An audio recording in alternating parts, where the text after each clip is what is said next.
at over 600 colleges with real slides and several more to where you've gone over 700 now, but it's time to update the website. It still says 600 about this issue, the most important issue that's ever confronted humanity.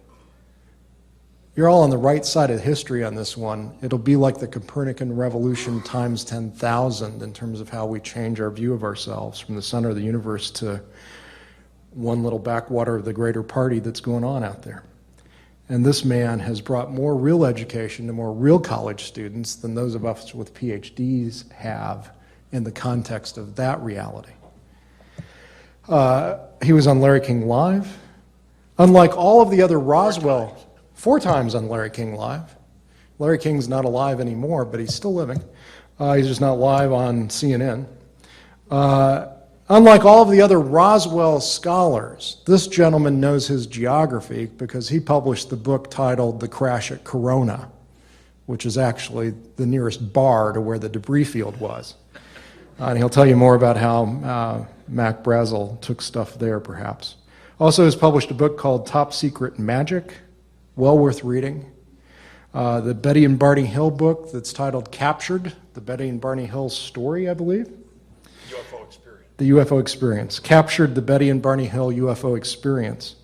Stan once gave me the directions to drive the actual Betty and Barney Hill route in New Hampshire. I was at New England College for an event, and after that was over, late one night, 3 or 4 years ago in the spring, I actually drove the route. And that was a fantastic gift. Thank you for the tourism advice about New Hampshire.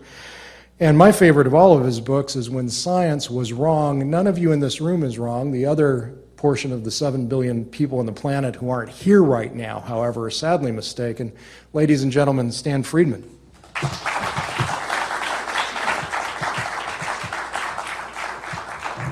Thank you for taking time out of this busy schedule to show up here. Not everybody did, obviously. I've got an impossible job. How do you squeeze a 70-minute lecture into 50 minutes? You talk fast, I guess, is the way to do it. I was torn about what the subject should be of tonight's lectures. I have little thumb drives for various programs, and which one should I use? You know, flying saucers and science I picked for tonight, which may offend some people, but that's all right. Enjoy. Let's look at the next slide and the next one. That's a free promo. Okay.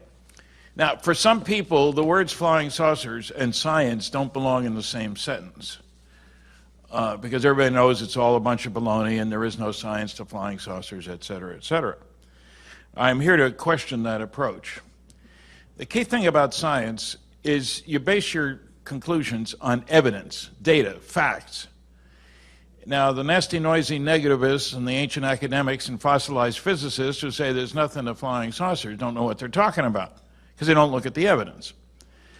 Foremost would be the large scientific studies. There's an article in the current issue of Astronomy magazine, The Science Behind UFOs, which mentions none of the large-scale scientific studies, mentions none of the dozen PhD theses that have been done about UFOs, mentions nothing about the physical trace cases, the radar visual sightings, the abduction cases. This is the science behind UFOs? I think it was an April Fool joke. That's when I first saw it. It was on April 1st, I believe. But anyway, here's the cover of the largest study ever done for the United States Air Force, Project Blue Book Special Report 14. Now, the work was done at the Battelle Memorial Institute in Columbus, Ohio. But the report wasn't distributed, a press release was, and it didn't give the title of the report. It didn't say who did the work, Battelle Memorial Institute in Columbus. No reporter would have known who to go to ask questions. And then the Secretary of the Air Force lied. I'm sure that surprises and disgusts most of you. I mean, secretaries of the Air Force aren't supposed to lie. But in the press release it says, on the basis of this report, we believe that no objects such as those properly described as flying saucers have overflown the United States. Even the unknown 3% could have been identified as conventional phenomena or illusions if more complete observational data had been available.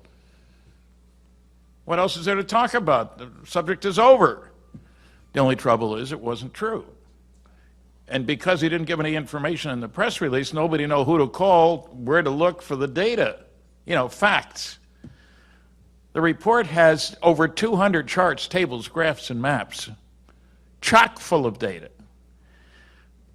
It has a breakdown by categorization. And when I first read the press release, I had already read the report and trying to think, how the heck can the Secretary of the Air Force lie to the American public in a press release that was shown all across the country, October 1955. So let's look at the next slide. Here's what he said. There's the study, the quote. Let's look at the next one, please. Here's the categorization. Now, the only cases we're interested in are the unknowns, really. 21 and a half. That doesn't look like 3 to me. It's not even a round off of 3. How could he say that? Also, next note here. If there wasn't enough data available about the sighting, it wasn't listed as an unknown. It was listed, as you'd expect, as insufficient information. Psychological aberration, this was, crackpot cases, in other words, 1.5%. The American Physical Society, to which I and most physicists belong, says 2% of the papers submitted to it are crackpot papers. That means there are more crackpots associated with physics than with flying saucers. I'm one of the few with a foot in each camp, you understand. Not only did they do a categorization, but they did a quality evaluation. So let's look at the next slide.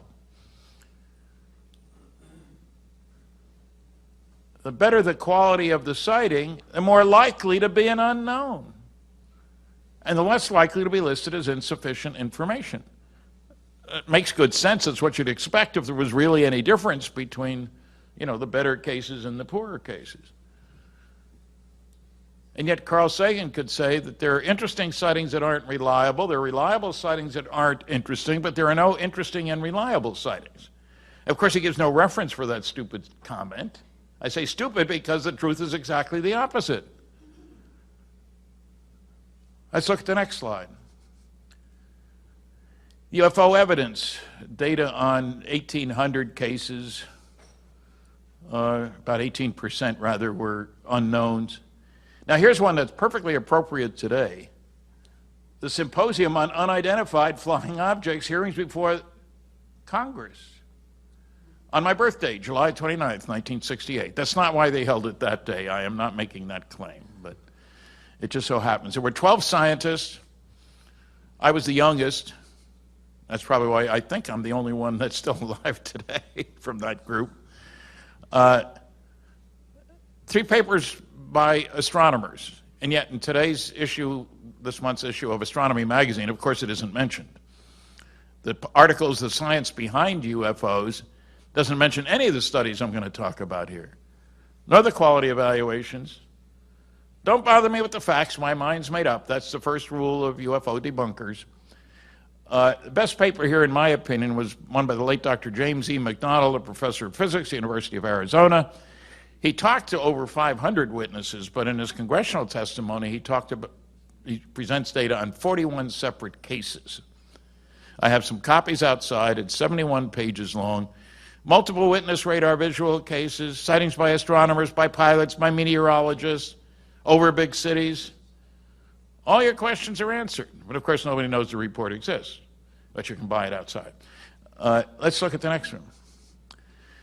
Now, the University of Chicago, I wish, the University of Colorado study, it's not scientific either. If you read the press releases at that time, scientific study shows no UFOs. That's not what it showed at all. According to a special UFO subcommittee, the American Institute of Aeronautics and Astronautics, AIAA, of which I am a member, but I was not a member of their special UFO subcommittee. They said I was biased. I had already reached a conclusion after 11 years of study. According to that committee, they quietly published 30% of the 117 cases studied in detail could not be identified. And interestingly enough, even though I wrote Condon about it, there's not a word about Blue Book Special Report 14, even though there's a whole section on government involvement in UFO investigations. This is scientific. covers 20 times as many cases as you cover. You're not going to mention it? Oh, well, that's what you expect. They found a lot of cases they couldn't identify. And I love their explanation. One of the pictures, it's a rare natural event that so rare, probably never been observed before. How do you get that out of looking at a picture that people can't identify? Let's look at the next slide.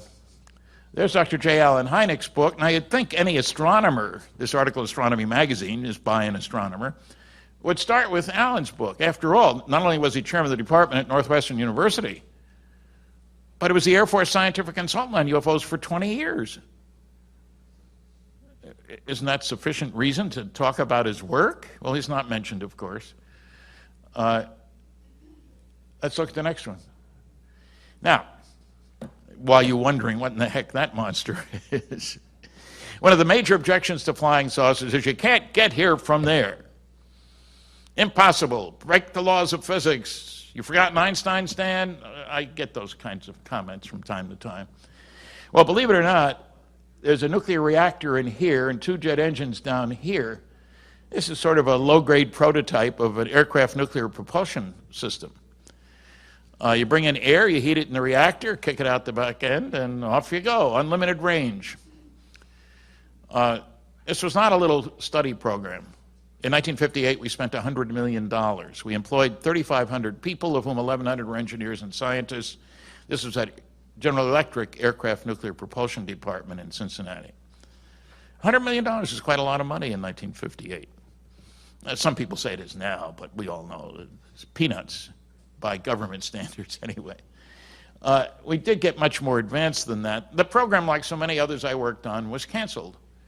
I think I set a record, and Bob, maybe you can argue about this, but having worked on more government-sponsored canceled programs than anybody. Let's look at the next slide. This is what a flight version would look like. 2 jet engines, reactor, kind of neat.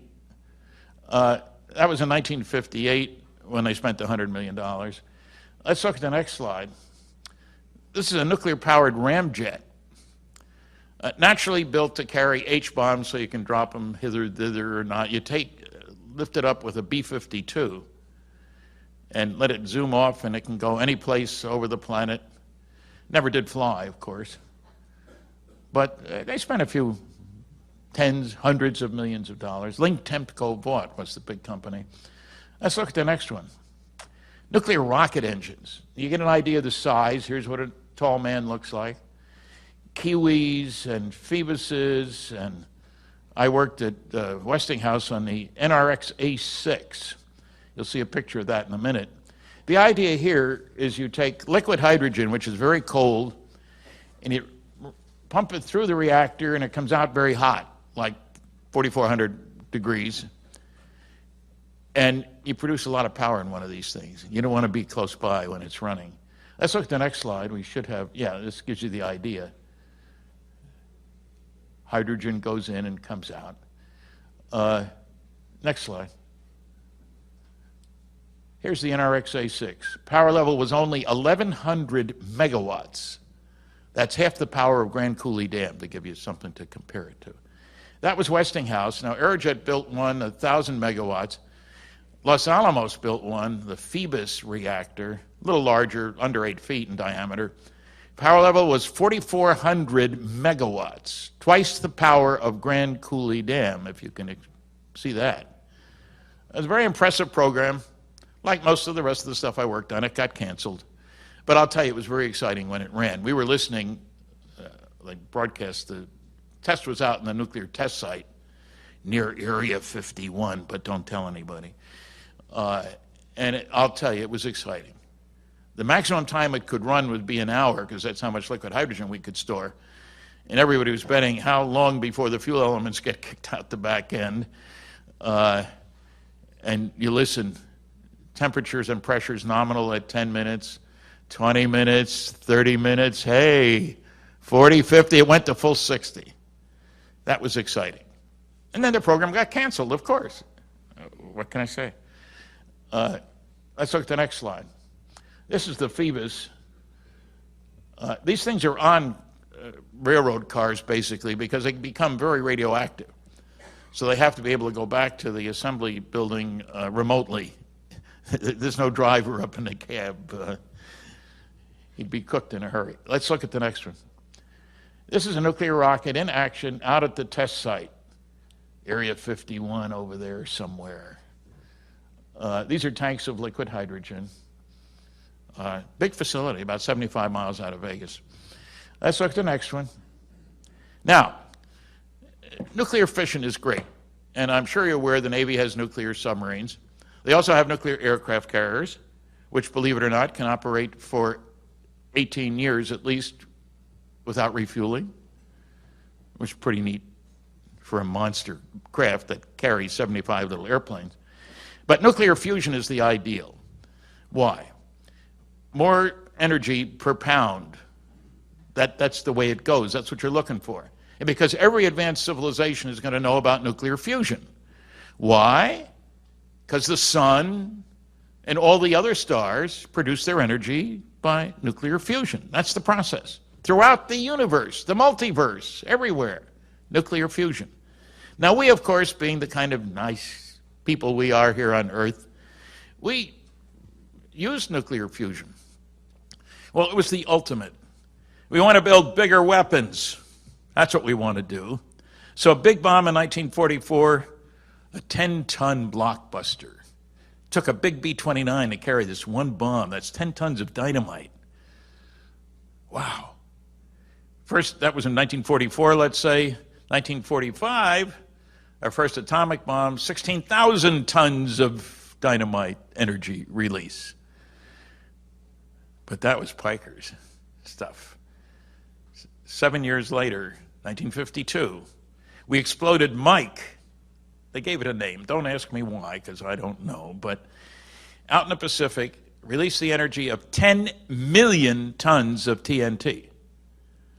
That's not the biggest one that's been tested. The Russians tested one that was slightly over 50 million tons of TNT in one lousy bomb, one nasty bomb. You drop that in the middle of New Jersey and you start fires from New York to Philadelphia. Having grown up in that area, some people would say that's probably a good idea. But now the reason I bring this up is not to sell bombs. Because if you're smart and you use the right reactions, there are many different fusion reactions. The one I like is helium-3. Now the two most common gases are hydrogen and then helium, the two lightest gases. And wherever you go in the universe, you're going to find hydrogen and some helium too.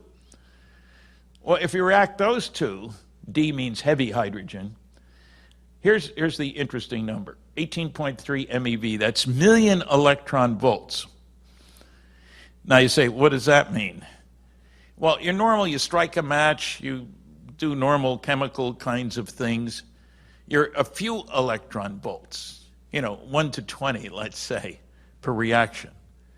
This one reaction produces 18 million electron volts. And it's in the form of charged particles. Why does that matter?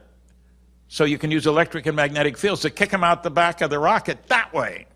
Neutrons go this way, that way, the other way. Not a very good way to do things. So every advanced civilization is going to learn about fusion because they want to know how their star produces its energy. And once you get there, we didn't figure it out until 1938. Wasn't it Hans Bethe that did that? 1938 at Cornell. That was theoretical. 1938 to 1952, 14 years to blow up our first H-bomb. Quite incredible. So if we want to go to the stars, we can use nuclear fusion. It's going to cost a bundle, of course. Go to the moon cost a bundle. But it's not like you got to invent something new and crazy and far out, fourth-dimensional space-time warping and all that sort of stuff. I'm not saying that won't be around. But we already, in our lifespans, know how to go to the stars. Those particles have 10 million times as much energy as they can get in a dumb old chemical rocket per particle. Not just a little better. Now, my mantra is that technological progress comes from doing things differently in an unpredictable way. The future is not an extrapolation of the past. You have to change how you do things. Now, you can look at that little history. Ferdinand Magellan, his ship went around the world in a cool 3 years. He didn't make it, but the ship did. That was in 1523.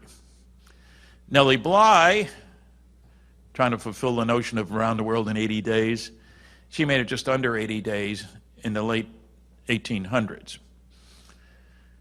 The space station goes around the planet in 90 minutes.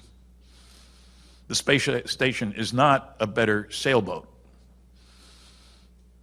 which is what Magellan used. You got to change how you do things. This laser is not a better light bulb. Entirely different physics. There's an important point there. We're not stuck at where we are. There's the future, doing things differently. And if we don't learn that lesson, somebody else will teach it to us. Next slide. Okay, let's get down to the earth, to the dirty stuff. Never mind the sausage. You see the guys who are driving? Does a nuclear physicist believe in little green men? Well, they're usually little. They're rarely green. Whether they're men or women, we don't really know, or neither, perhaps. I don't know. But yes, on many an occasion, Earthlings have seen little guys or gals alongside the craft they see on the ground. Landing trace cases. Ted Phillips down in Missouri has been at this for over 40 years. Last time I talked to him, about 3 weeks ago, he's now got 5,200 cases from 95 countries. And I hate to say it, but frankly, you read the first couple hundred and it's dull. Same damn thing is happening all over the planet. People see these craft on or near the ground, and after it leaves, one finds burn circles, burn rings, landing gear marks, footprints. About a sixth of these cases involve reports of little beings. People say, how come there's no physical evidence? Well, look for it, darn it. Don't tell me there's no physical evidence. Next slide. This is one of those physical trace cases. This is Delphos, Kansas. Ronnie Johnson, age 17, was finishing his chores for the evening, over to the left, taking care of the sheep. Looks up, and here's a saucer sitting right over this area here, about 10 feet in diameter, brilliantly lit. He's paralyzed, can't move. Neither can his dog, which is kind of interesting. He's staring at this thing. Finally, this thing takes off. The boy goes into the house, tells his parents. They come out and they see this thing leaving slowly. They go out. This thing is glowing. Bottom of the tree is glowing. A board is glowing. They call the sheriff's office. They come out the next day. Check for radiation. That's all everybody worries about. Make sure it's not radioactive. It wasn't. Ted Phillips hears about this story. The guy who's in the neighboring state of Missouri hears about this case. Goes out there, talks to the Johnson family, including Ronnie, the boy, sends me samples of the soil. And let's look at the next slide. You'll see some of those. Ring soil on the right, normal soil from a few feet away on the left. Please note the sophisticated soil retention device. I had somebody tell me he couldn't believe anything I said because of that darn paper plate. I said when I was at the University of Chicago, there was a Nobel Prize winning physics experiment on which a key piece of equipment was supported on an empty coffee can. If they can use a coffee can, because it was the right height, obviously, I can use a paper plate. I had good analysis done. The ring soil has far too high a level of soluble minerals, probably from microwaves, to support plant growth, and for a few years it didn't grow anything. Normal soil grows stuff fine. Ted's got over 5,000 cases. Now, they haven't all been tested, but enough have been tested to say something crazy is going on here. Let's look at the next slide. Famous abduction case, Betty and Barney Hill and their dog. That's not a little alien. You're probably all familiar with the case. Betty and Barney driving along the mountains, the hills of New Hampshire, September 19th, 1961. Late at night, Betty spots something strange in the sky. She tells Barney, must be a UFO, Barney. Ah, come on, Betty. It's probably a Piper Cub. Don't worry about it. They keep driving, and it goes along. They see it in front of the Old Man of the Mountain, which was a New Hampshire symbol until it fell into the local lake. And it was 1.5 times the size of the natural bust that's in the mountains there. which would make it about 72 feet. But of course, the noisy negativists have later shown that clearly it must have been Jupiter, which is pretty neat if you can get Jupiter to be as small as it is alongside the old man of the mountain. You know, makes no sense. Anyway, they keep driving. This thing comes close to them. They stop the car. Barney gets out. He takes his binoculars. He's looking at this thing. Then it comes much closer to them. Scares the heck out of him. He's standing there looking up at this thing. Double row of lights. Double row of windows, but light coming through the windows. There are beings on board who seem to be doing things, a crew. And Barney suddenly gets scared. One of these guys is looking at him strongly. He pulls the binoculars away, breaks the strap. That's how upset he was. Dashes back to the car, yells at Betty, "They're going to capture us." Drive off. And he did two things that Barney would normally never have done. He goes from the primary road to a secondary road, and then to a tertiary road, a dirt road. And then, and at first they don't remember this part, there's a crew of a bunch of guys in the road. They stop the car, some on each side of the car. They each take Barney and Betty, take them along a little path there and up into the craft, which had landed in the one place in that area that's big enough to take, say, an 80-foot diameter craft. It was sandy. I've been there. Up ramps, kept in separate rooms, treated as specimens, put a needle in here, scrape a little skin there, in separate rooms now. Pretty scary stuff. It's not that they were maltreated, but who knows what's going to happen. These are little guys. And one point I want to get at about this case, there's an interesting book outside. The woman who did most of the work is Betty's niece, Kathleen Marden, who did 85% of the work. They put my name first on the book because they said it'll sell more. Now, what do you say when the publisher tells you that? You don't say, well, it's not right, I should have, we talked about it. Okay, if that makes it sell more because I'm better known, we'll do it. That's because I'm older, you understand.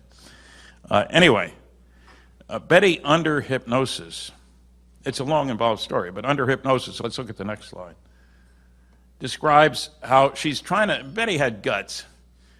She'd talk to anybody. And she's asking the leader of this crew, where are you from? I know you're not from around here. Understatement of the month, you understand.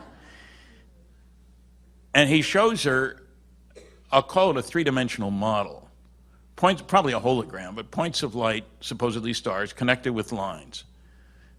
And she was asked by Dr. Benjamin Simon under hypnosis if she could remember what it looked like. She said yes, and he gave her a post-hypnotic suggestion, if and only if she could remember it accurately. Please draw it later on. There it is. And so she asked him, well, where are you on the map? Wise guy alien, do you know where you are on the map? No, I don't know anything about astronomy. Well, how can I tell you where I'm from if you don't know where you're at? End of discussion. This is weird. Dr. Benjamin Simon, who did the hypnosis, who's the strongest part of this story because he was a world-class expert on treating what today we call post-traumatic stress disorder, PTSD. Then it was shell-shock war veterans. He ran a hospital for 3,000 guys who came out of World War II, shell-shock, if you will. And the Army made a movie, Let There Be Light, starring Dr. Simon, showing how he brought people back to living sort of a normal life. You know, your buddy's head gets blown off next to you. That's a little hard to integrate into your everyday life procedures. And Dr. Simon said, in writing, the emotional reaction of Betty and Barney as each separately relived part of his experience, there were 10 sessions each, was every bit as great as that of any of the shell-shock war veterans he worked with. And he had to stop one session each for fear that they wouldn't be able to handle it physiologically. Total terror, in other words. Now, the question is, what the heck does that map mean? Now, fortunately, Dr. Simon knew nothing about flying saucers, but he knew a great deal about helping people work through traumatic experiences. What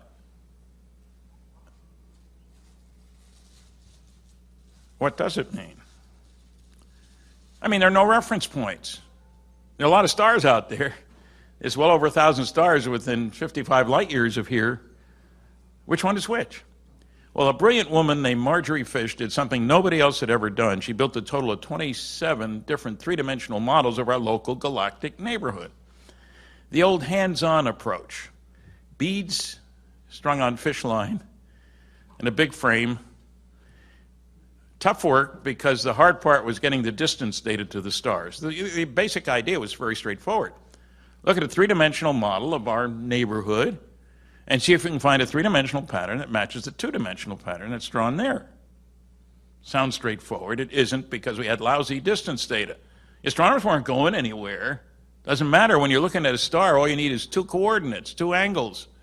And whether it's 20 light years away or 30 light years away, doesn't matter. But if you're trying to find a pattern for comparison, it matters entirely. So at first she had no results. She kept eliminating stars because there were astronomers who were saying, well, only this kind of star would have planets.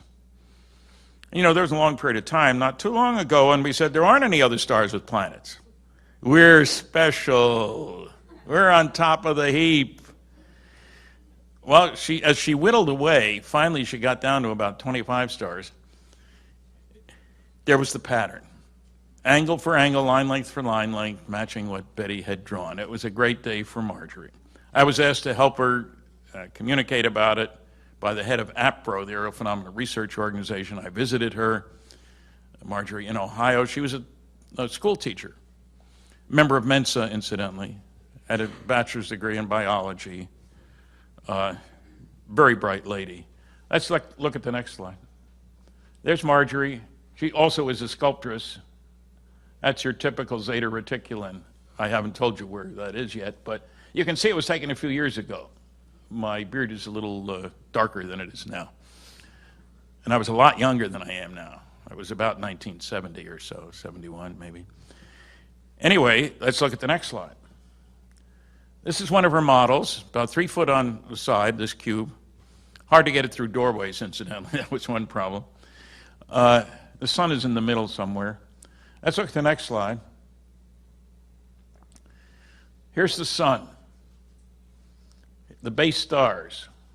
Let's look at the next slide, which will have names. These have all been changed, so we've got much better distance data now. The Hipparcos satellite measured distances to about a couple of million stars. But sun's up there. All the stars connected with lines are the right kind for planets and life. All the right kind for planets and life in this three-dimensional volumes of space are part of the pattern. And the base stars are Zeta 1 and Zeta 2 Reticuli. That's the constellation Reticulum, which means the net in Latin. Not that I speak Latin, but that's what they tell me it means. And it's only now, we know, 39 light years away, but it's a very special pair of stars. And this was not known to be the case before Marjorie's work. Those two stars are the closest to each other pair of sun-like stars in our entire local neighborhood. Next star over, 4.3 light years, is it? Alpha Centauri. These two stars from each other are less than 1/8 of a light year apart. They're 35 times closer to each other than the sun is to the next star over. We're out in the boondocks. These guys got next door neighbors. And they're a cool 1 billion years older than the sun. And they're so close that if you look from one at the other star is visible all day long. And it doesn't take very fancy instruments to measure stuff about the planets around those stars to say that there are planets there, et cetera, et cetera. And with a 1 billion year head start, I'm sure you can figure out something better than nuclear fusion to get between the stars. More incentive when you got a next door neighbor than a long ways away. Very exciting piece of work. Outstanding, as a matter of fact. Marjorie was pretty special. Next slide, please. I wrote an article in Saga magazine. I suggested to the editor of Astronomy magazine then, Terry Dickinson, that he do an article. He talked to a bunch of people and did an article, December 1974, got more response than anything they'd ever published before that. He carried about 11 letters over the next year. Then he put together this 32-page full-color booklet, sold 10,000 copies immediately, which is unheard of in astronomy. And then Carl Sagan's lawyer threatened to sue him because his name was on the front, where it belonged with the other people who had letters here. They threatened a lawsuit. It turned out the publisher, we didn't know it at the time, had a brain tumor, and he was dead less than a year later. He was not the kind of guy who would cave into a lawsuit threat, but he was then. He was not quite right. Anyway, because I had suggested the article in the first place, they made me an offer I couldn't refuse, and I wound up with 18,000 copies in my garage in California. I don't have any left. I moved them to Fredericton, New Brunswick, and they were gone pretty quick. I wish I did have a bunch more. It's online if you want to go look for it, but a lot of color and stuff. Anyway, the same magazine publishes this stupid article in the current issue by Phil Plait, The Science Behind UFOs, which has no science in it. Strange world we live in. Anyway, next slide. Your typical Zeta Reticulan, as I said. This is based on Barney's description under hypnosis. Next slide. There's our book, Kathleen Martin and I. As I said, she did 85% of the work. And yes, I did meet Betty and Barney, Betty many times, Barney 6 months before he died. I was very favorably impressed, to say the least. This goes into what happened to Betty after the big fuss back then when the first book came out, The Interrupted Journey by John Fuller. And some of you may remember, some of you are old enough to remember, the 1975 television movie starring James Earl Jones as Barney called The UFO Incident. And last I heard, James was still alive. I was a consultant on that movie. Would you believe that Universal got my name from the Air Force? They're supposed to give people the names of a scientist in the neighborhood. I was living in Southern California at the time. It seems rather strange somehow. But let's look at the next slide, please.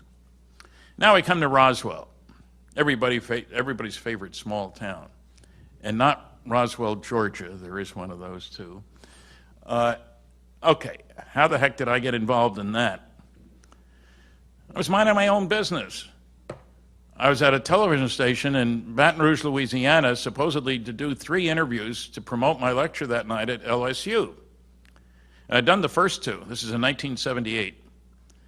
The third reporter was nowhere to be found, and this is before cell phones. Some of you have trouble believing there was a time before cell phones, but there really was.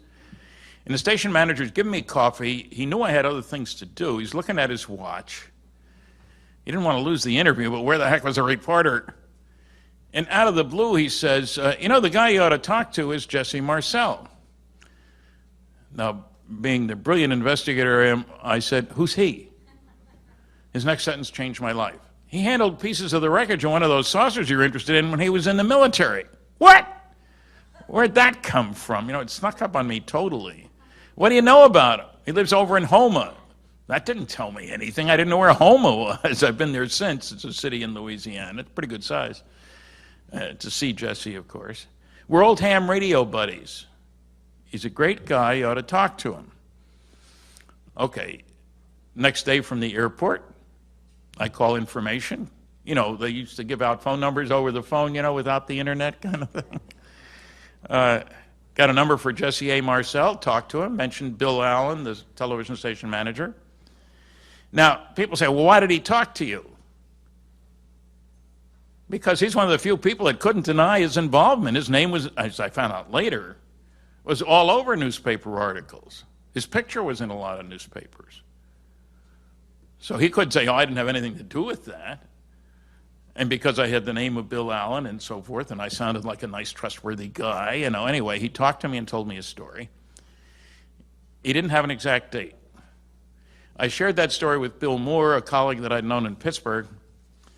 And a few months later, I'm in Bemidji, Minnesota. I hit the real highlights, you know. My biggest tour ever started at Central South Carolina, another big town, you know. Anyway, in Bemidji, I heard another story about a crash saucer in New Mexico. Passed that on to Bill, who lived in Minnesota at the time. He had a third story from the Flying Saucer Review, an English publication. an English actor named Huey Green was driving across the United States from LA to Philadelphia,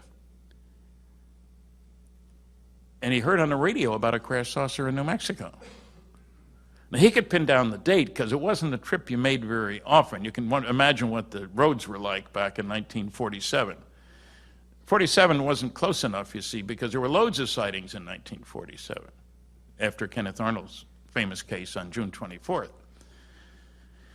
He had a son living in Canada. Bill talked to him. First week of July, about. So Bill went to the University of Minnesota Library, periodicals department, of course.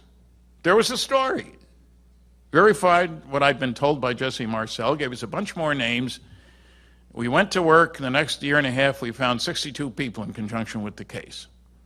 Now, sometimes you get lucky. Luck is what happens when you're ready for it, or I don't know what the phrase is, but I looked in a book, editor and publisher. Was there a newspaper in Roswell? I didn't know anything about Roswell. I do now, but yeah, the Roswell Daily Record. So I called, asked for the editor from 1947. Oh, long gone, what do you need? I've got this article here that says a guy named Walter Haut, his name is spelled 4 different ways in the newspaper articles. Once we had the date, I could look all over. And before I could finish the sentence, she says, oh, his wife works here. What? I didn't expect anybody to be there now. Walter's from Chicago. What the heck's he doing in Roswell in 1978 after having been stationed there in the military in 1947? I got lucky. Okay. I also got lucky. I called information for a number for anybody named Brazel, the rancher's name. What city? I don't know. Southeastern New Mexico. Oh, I got a Bill Brazel in Carrizozo. Is that in southeastern New Mexico? Shows you how much I knew. Yes. Okay. Well, that turns out to be the rancher's son. He'd just gotten his phone 2 weeks before. So, you know, luck is what happens when you're ready, I guess. Anyway, we found 62 people by 1980 when the first book came out, The Roswell Incident by Bill and Charles Berlitz, the language guy, you know. I got a percentage of Bill's royalties. Berlitz spoke 30 languages, incidentally. Berlitz Language School, that was his grandfather. How would you like to grow up when your mother talks one language, your father another, your grandfather a third, and the nanny a fourth? That's how you learn languages. He did some spy work because they had all the languages down pat. Right accent, everything, wherever he went. Interesting guy. Okay, here's the article from the paper. A paper. Now, as it happens, the congressman from Minnesota was on a television program that I did. If that was such an important event, how come it only appeared in the Roswell paper? I said, I sent the people on this program 5 different newspapers, including the Chicago Daily News and the Sacramento Bee and Spokane Chronicle and several other papers. Well, he hadn't bothered to look at what they'd given him. This is the Chicago Daily News. Doesn't exist anymore, but Army finds air saucer on ranch in New Mexico. Disc goes to high officers. Found last week. Picked up last week. Roswell.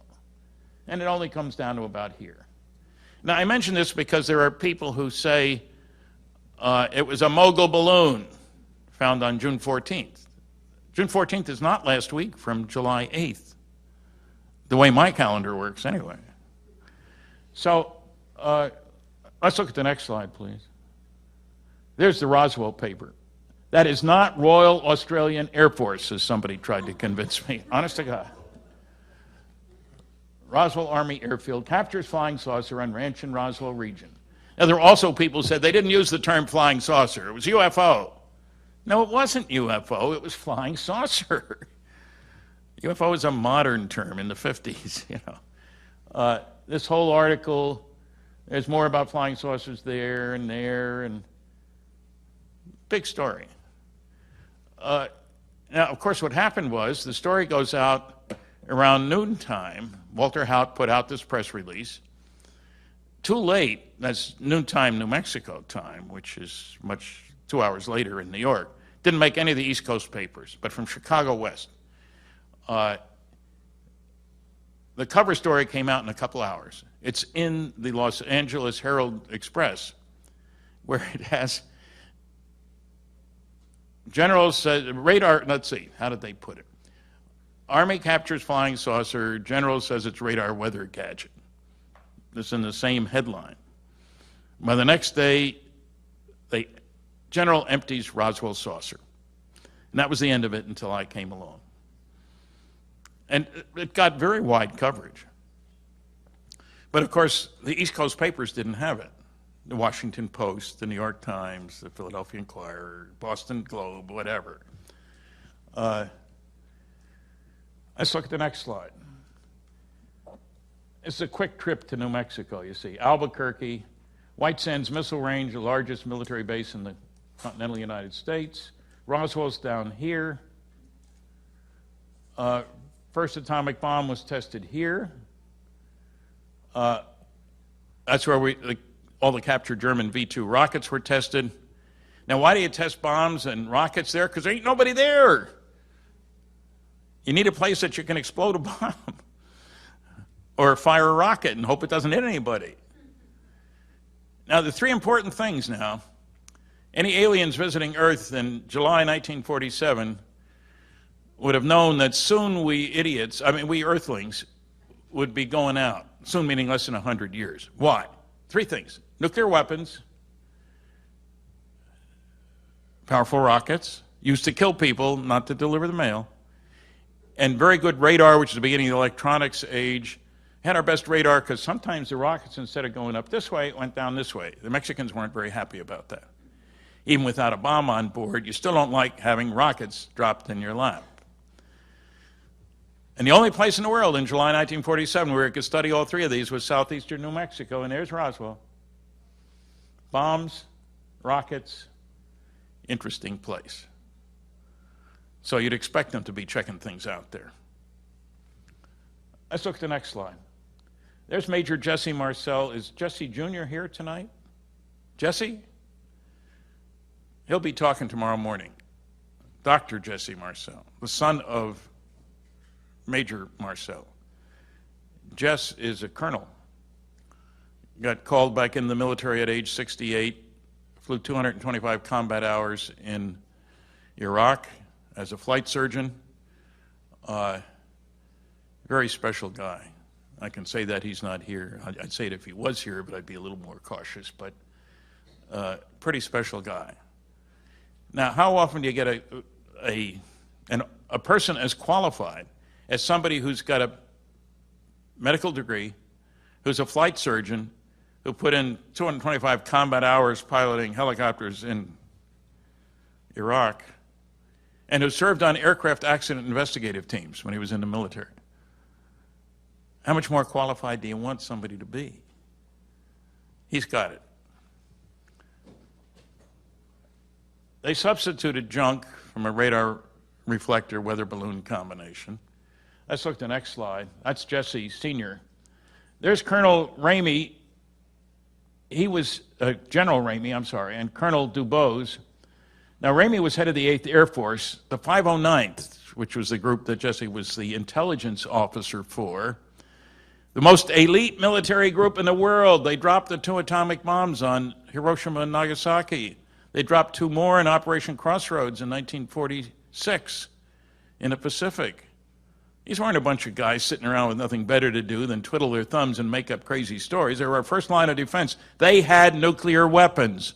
Nobody else did in the world.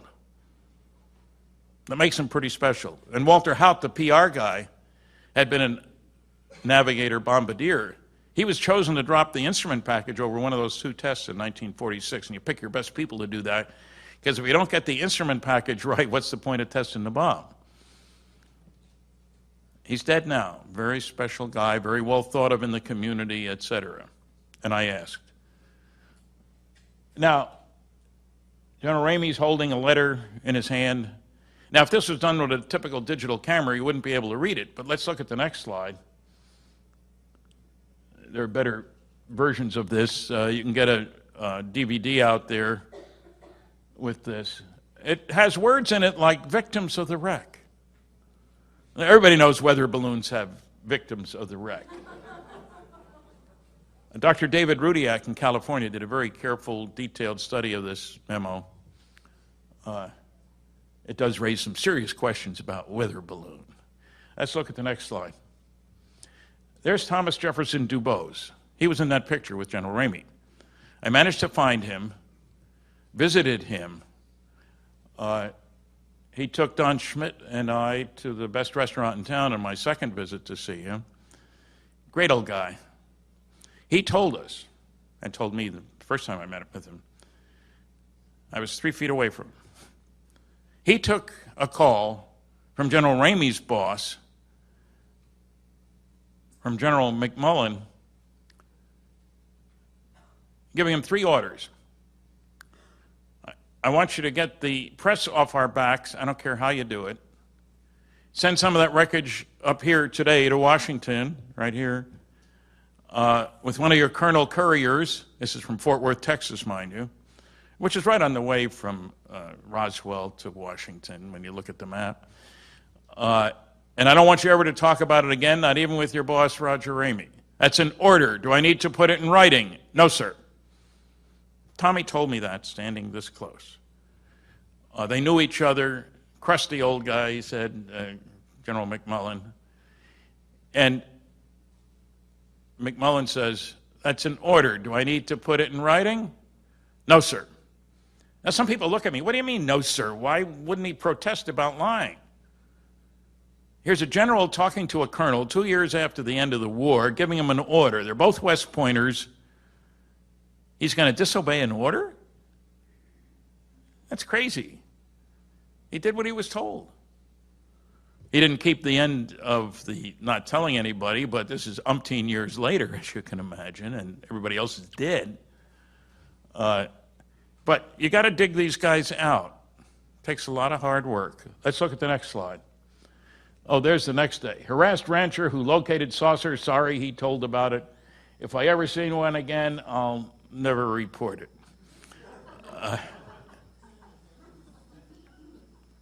It's a long story. It's told in my book and in several other books. Kevin, are you here? Kevin Randall here?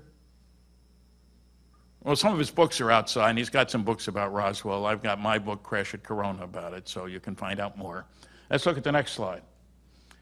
Oh, the Air Force got in the act. Now, I'm not anti-Air Force. I just don't like them lying, and they've done it a lot. In 1994, Congressman Stephen Schiff from New Mexico was raising a fuss. So the Air Force went on the defensive. Colonel Weaver, whose specialty was disinformation, isn't that amazing? Put out this, this is the second volume. The first one was the Roswell Report, Truth versus Fiction in the New Mexico Desert. He supplied the fiction. Even lied about me, and I don't like being lied about, and had the years wrong and other things. And he said in that first report, 1994, this is all we're going to say about Roswell. Then they put out this report 3 years later. Lied again. This has my favorite explanation for Roswell. Crash test dummies. The Air Force was dropping crash test dummies all over the state. We did our homework, and they used the same map 3 times in this report. And that's what it was. Now, let's look at the next slide. Yeah. The dummy's the one in the middle. Sierra Sam.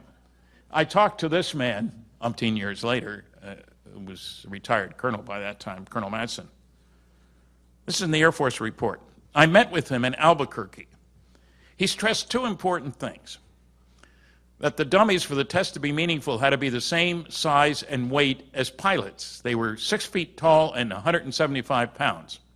They were also in a flight suit, because when you kick a body out of a ejection seat at 40,000 feet, it affects the temperature, the drag, how quickly it falls, and all the rest of the things.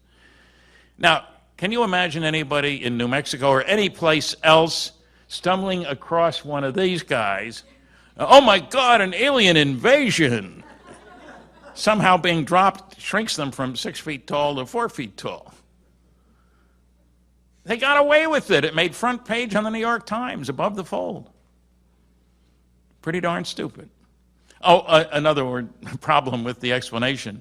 None were dropped until 1953. So we got crash test dummies time traveled and morphing into aliens.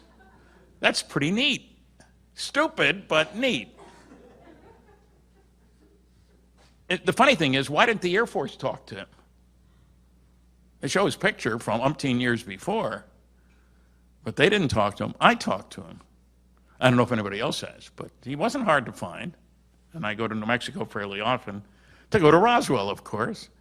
Come on down to the Big Wing Ding, the festival, July 5th, 6th, 7th. Lots of lectures and parades and all kinds of goodies. Let's look at the next slide. We don't have time to do a lot of work on this, do we? Okay. The famous MJ-12 document, which came in the mail, it says President Truman set up a group called Majestic 12 to deal with Roswell and the whole UFO situation. I've done a lot of research on that. There's a book out there, Top Secret Magic. Bob Wood up here has, you got one or two books out there, Bob? I don't know. Two books. You want to find out more about it. I'm convinced there was really a Majestic 12. There's a whole bunch of phony documents. I don't care about those. There are three, at least, that I say are genuine. Let's look at the next slide. This lists the members of this exotic group. Next slide. Some of these you may know. The strange one was Dr. Donald Menzel. He was supposedly a big UFO debunker. Wrote 3 anti-UFO books, a Harvard professor of astronomy. Everybody else had high-level security clearances. But you don't need a high-level security clearance to teach astronomy at Harvard. I didn't believe it. I had had one run-in with him. I didn't like him. But I had to get permission from 3 different people to see his papers at Harvard. I went there. I was totally astonished by what I found. He had a longer continuous association with the National Security Agency. He told John F. Kennedy, who was on the board of overseers at Harvard, and they knew, and Menzel, his area of interest was astronomy. Well, that came as a shock. There's a lot more. It's in my books. I was very impressed with what I found. Nobody else knew about Menzel's sub-rosa work for the government for more than 30 years after the war. Longest continuous association with the NSA, he said to Kennedy. When we are properly cleared to each other, I can tell you more. That's the president. It's a fascinating story. A lot of arguments. I think I've at least made sure 3 documents are genuine and probably several more. Let's look at the next one. This is one of the other documents. I don't have time to go into this. The next one, there are 3 of these. And the next one, yeah, this one we found, and it mentions NSC, National Security Council, and MJ-12. And the paper has a watermark, and we could check on that. Well, Phil Klass, the noisiest negativist of them all, said, aha, I challenge you. The typeface is wrong. That's a large pica type, but I have 9 documents from the NSC. They're all in elite type. I'll give you $100 each for every genuine document done at the same time, same size and style type, a bunch of other limitations. And you have 60 days. Well, I was going to the Eisenhower Library anyway. He's never been there. He got his documents by mail. I went there, I dug out 14 documents done in the same large pica type, made copies, sent him copies and an invoice for $1,000 because he said a limit of 10, and he paid me. Didn't tell anybody about paying me, told everybody about challenging me. And his papers are at the American Philosophical Society Library in Philadelphia. There's no Friedman file. We corresponded for 20 years. Nothing there. Next one, please. There's his check. And he got madder than hell at me when I published a copy of his check in something I wrote. I told him, Phil, you sent me a check. I Xeroxed it. I took the check to the bank. They cashed it. I can do whatever I darn please with the Xerox. He shut up. Never told anybody that he paid me, of course. Next slide, please. There's my book, Top Secret Magic, about Majestic 12, the big challenging. This is the 2nd edition. Next slide. There's Jesse Marcel Jr.'s book, and I've signed because I wrote the foreword, and if you can catch him at this conference, he's going to be on the program tomorrow, one of those panel things. Get him to sign, and I have a few copies. He didn't bring any. Next slide. There's my book, Crash at Corona, which is the nearest town of any kind to where the crash occurred. They love me in Corona. They had a marquee on an old theater there. Forget about Roswell, it all happened here. Next slide. We interviewed 27 witnesses, all of whom are dead now. But if you want to hear the original witnesses, there are DVDs out there. Next one. We don't need that. Rules for, you don't care about those guys. Oh, I'll run through some pictures very quickly. Hawaii, the UFO is up here. Next slide. I think that's ionized air plasma related to a magneto-aerodynamic propulsion system. Next slide. We're taking Salt Lake City, Utah. That's the Mormon temple. I talked to the photographer, stood at the exact location. Let's look at the next one. Number 5, I think that's an ionized air plasma related to a magneto-aerodynamic propulsion system. Next slide. Up here. Next one. Ionized air as far as I'm concerned. Next one. Santa Ana, California. 2 pictures, detailed analysis done. Next one. That's the other one of the 2. Next. This is a lousy copy of this, and I'm sorry, I've got to replace it. It's from McMinnville, Oregon. A natural phenomena so rare it had never been observed before, Condon's people said. Let's look at the next one. Island of Trindade, 600 miles east of the coast of Brazil. The ship was there as part of the International Geophysical Year. Everybody shouts, "Hey, there goes a flying saucer, take a picture." Official Brazilian Navy photographer took a picture. Next slide. The object came in from the right, went around and came back. The pictures were released to the public by the President of Brazil, President Kubitschek. Let's look at the next one. How come the pictures are always of lights in the sky in the dark? The simple answer, they're not. Let's look at the next one. Next one. That's an enlargement. Next one. Governments can't keep secrets. That's what the SETI guys say. Took me several years to get this from the CIA. Top secret Umbra UFO document. You can read 6 words here. Maybe it's 7. I don't know. 6? Anyway. And why don't you scrape the black off, Stan? Because there's nothing underneath. They Xeroxed it first. They're not stupid. They may be nasty, but they're not stupid. CIA document. Next one. Another one just to show you that they're not all the same. Next one. This is my favorite. It says deny in toto. They couldn't even find 6 words to declassify. Next one. Oh, I thought I had an NSA document. They used whiteout instead of blackout. I got 156 pages of NSA UFO materials. You can read 1 sentence per page. Everything else is whited out. They thought it wouldn't bother people so much on television. This is about the Flatwoods case in West Virginia. It's a long story. I've got a book about it out there. Next one. There's a DVD, which I don't have here. You can order by mail or PayPal. Next one.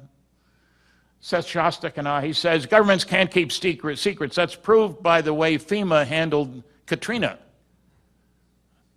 What in the hell's that got to do with anything? Also, second proof is how badly the post offices operated. I don't hear anything about CIA, DIA, NRO, NSA. It doesn't make any sense. We debated on coast-to-coast radio. I won 57-33-10. Next. Enrico Fermi, great physicist. One of the reasons I went to the University of Chicago, he died while I was there, not because of me, obviously. People will tell you about the Fermi paradox. They had a discussion at lunch at Los Alamos saying that it would only take 2 or 3 million years to colonize the entire galaxy.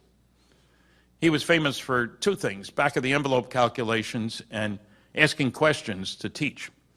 As they're leaving the lunchroom there, so where is everybody, he said. And the other guys were smart cookies, knew what he was talking about. Now people say, Fermi said there aren't any visitors. He didn't say that. He asked, where is everybody?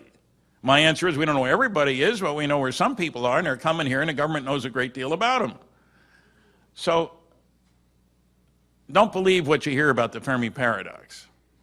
The paradox is people don't know enough to realize he was asking a question the way he always did to find out, to teach people. Look for answers. Great scientist. One of the very few who's good at theoretical and experimental. Most are one or the other. He was both. And it's ironic. I got to tell you a bit of irony. His wife was Jewish.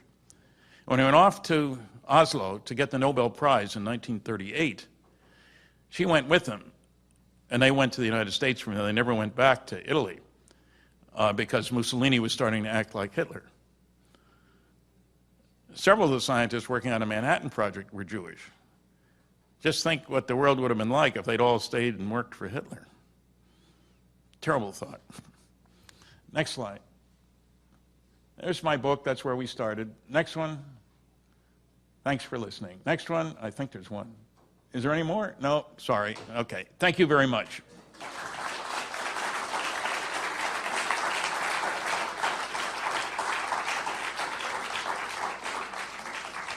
Grant, are you ready to roll? Oh, okay. I've got my books out there and a free list of books, and I'm sorry to overstay my time. We started at least 2 minutes late. That's my excuse. So some of my books are out there. They're all autographed. They'll take your money out there. I'll come out, so if you want me to put your name in the book, they're autographed already, but I'll put your name in it. And you can do that. DVDs or that. So again, thank you. I don't know who's handling your introduction, Grant. Grant, yeah. What did you say in your letter to Congress? What? What did you say in your letter to Congress? I sent him information about Blue Book Special Report 14. And it was as if he never got it, but I got an acknowledgement saying thank you for the letter. But it's not mentioned, not my letter, but the Blue Book Special Report 14 isn't mentioned. And as you have found out, he had some interesting things which might lead to you to think he might have known something, huh? Okay. Grant Cameron's going to be next. Another good Canadian, incidentally.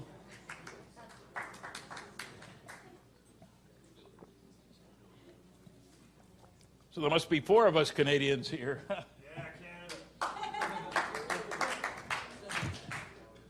Well, that's for this half of me. This half is American, you understand. I don't know whether Grant's going to be introduced by anybody or what goes on, Grant. Do you know? You can introduce me. What? You can introduce me. I don't know what's going on. They're just setting up my thing here, and then I'm ready to go. Okay, tell me if you're ready. Is she ready? Have you got slides up there? I mean, a PowerPoint?